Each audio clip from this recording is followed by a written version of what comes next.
Bonjour à tous et bienvenue sur Projet du Maroc, votre rendez-vous quotidien avec l'actualité économique du Royaume.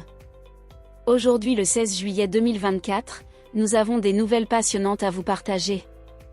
Commençons par Dacia Maroc, qui affiche une croissance explosive au premier semestre 2024. Ensuite, bonne nouvelle pour les voyageurs, GNV reprend ses services sur les lignes maritimes marocaines. Sur le plan juridique, le CIRDI a rendu son verdict dans l'affaire de la Samir, avec l'État marocain condamné à verser 150 millions de dollars à Alamoudi. Enfin, malgré le stress hydrique, la région du Garb a réussi à produire 286 000 tonnes de betteraves. Restez avec nous pour les détails complets sur ces sujets passionnants. Dacia Maroc, croissance explosive au premier semestre 2024. Dans un marché des véhicules particuliers qui stagne à moins 0,2% à la fin juin, Dacia se distingue comme la marque préférée des Marocains, s'accaparant 26,7% de part de marché sur les véhicules particuliers, et plus de 28% sur le mois de juin seul. Avec 19 732 voitures neuves vendues depuis le début de l'année, soit une augmentation de 12%, les Marocains montrent clairement leur préférence pour la marque, offrant le meilleur rapport qualité-prix, et l'attractivité de sa nouvelle gamme. Dacia enregistre ainsi la plus forte croissance du marché automobile pour ce premier semestre, avec une hausse de sa part de marché de 3 points par rapport à 2023. Une performance portée par des modèles made in Morocco. La gamme Dacia au Maroc repose sur 4 modèles clés, Sandero, Logan, Duster et Spring. Chacun d'eux est leader dans son segment respectif. Notamment, les modèles Dacia Sandero et Dacia Logan, fabriqués dans les usines de Renault Group au Maroc, dominent le marché marocain. La Dacia Logan, par exemple, a atteint un record de vente historique en juin avec 2165 véhicules vendus. Des modèles qui ont la cote. Dacia Sandero, fabriquée au Maroc, reste la citadine préférée des Marocains avec 8424 exemplaires vendus depuis le début de l'année. Dacia Logan, également made in Morocco, est le second modèle le plus vendu avec 7489 exemplaires à fin juin, dominant son segment avec 79,7% de part. Dacia Duster, le SUV iconique, se maintient comme le plus recherché avec 3425 ventes et 34,7% de part de son segment. Dacia Spring, la citadine 100% électrique, reste le véhicule électrique le plus vendu au Maroc avec 140 exemplaires vendus ce semestre. Une nouvelle venue, la Dacia Jogger. Le 20 septembre 2024 marquera l'arrivée de la Dacia Jogger, une familiale de 5 et 7 places, sur le marché marocain. Ce modèle, également fabriqué au Maroc, vise à conquérir le segment C, et s'adresse à une clientèle variée, des particuliers aux entreprises. Liaison maritime, GNV reprend ses services sur les lignes marocaines.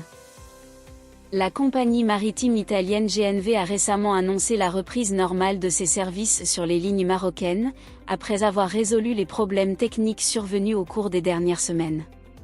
Ces difficultés, causées par la panne du navire MV Majestic, avaient entraîné des désagréments pour certains passagers et perturbé plusieurs voyages prévus.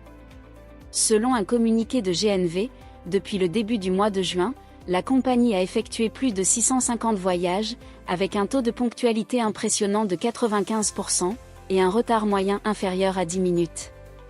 Ce retour à la normale souligne l'engagement continu de GNV envers le Maroc, une destination où elle opère avec dévouement depuis plus de 15 ans. GNV a également rappelé son objectif principal, offrir le meilleur service de transport possible aux Marocains résidant à l'étranger, MRE. La compagnie se vante d'avoir transporté plus de 4,5 millions de passagers au fil des ans. En cette saison estivale, elle se prépare à accueillir encore plus de familles retournant au Maroc pour les vacances, en collaboration étroite avec les autorités locales pour assurer le succès de l'opération Maraba. Dans l'affaire Samir, victoire amère de Coral face au Maroc. Le Centre international pour le règlement des différends relatifs aux investissements, CIRDI, a rendu son verdict concernant l'affaire de la Samir. L'État marocain a été condamné à verser 150 millions de dollars à Alamoudi. Cette décision survient après que le CIRDI a rejeté la majorité des demandes du groupe Coral Morocco Holding, initialement estimées à 2,7 milliards de dollars. La ministre de l'Économie et des Finances, Nadia Feta, a déclaré à la MAP Washington que le Maroc prend acte de cette décision et envisage toutes les options, y compris un recours en annulation devant le CIRDI. Lors du processus au CIRDI, le Maroc a défendu sa position en mettant en avant les nombreuses initiatives et ressources mobilisées depuis 2002 pour soutenir et développer l'activité de la Samir. Malgré ces efforts, le redressement financier de la raffinerie n'a jamais pu être concrétisé en raison des difficultés financières et de gestion attribuées à son principal actionnaire, Coral Morocco Holdings. Nadia Feta a souligné que le Maroc continue d'assumer ses responsabilités et de respecter ses engagements vis-à-vis de ses partenaires et des instances internationales.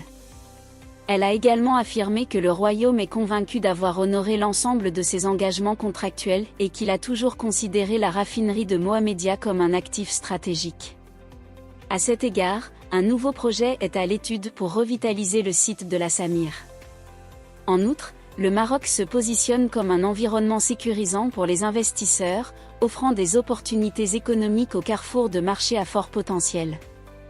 La ministre a rappelé l'engagement du Royaume à développer le secteur énergétique et pétrochimique, tout en consolidant son leadership dans les énergies renouvelables, notamment l'hydrogène. Garbe, 286 000 tonnes de betteraves, malgré le stress hydrique.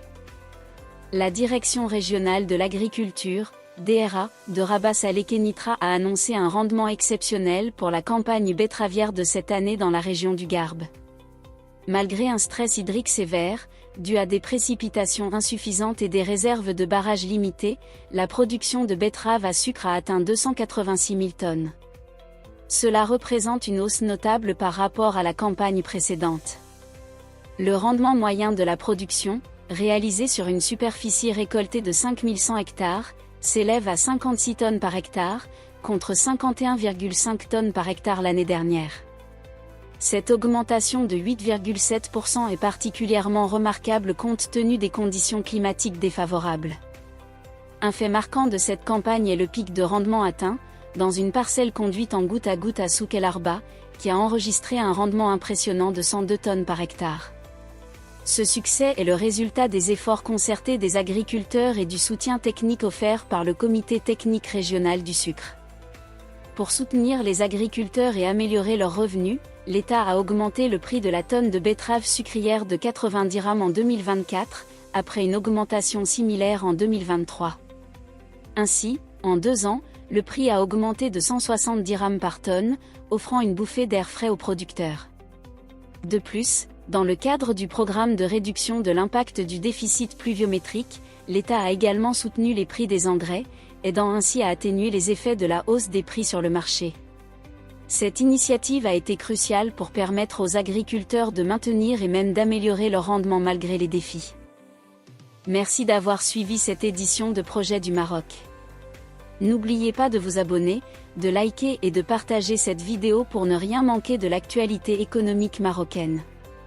À très bientôt pour de nouvelles informations et analyses.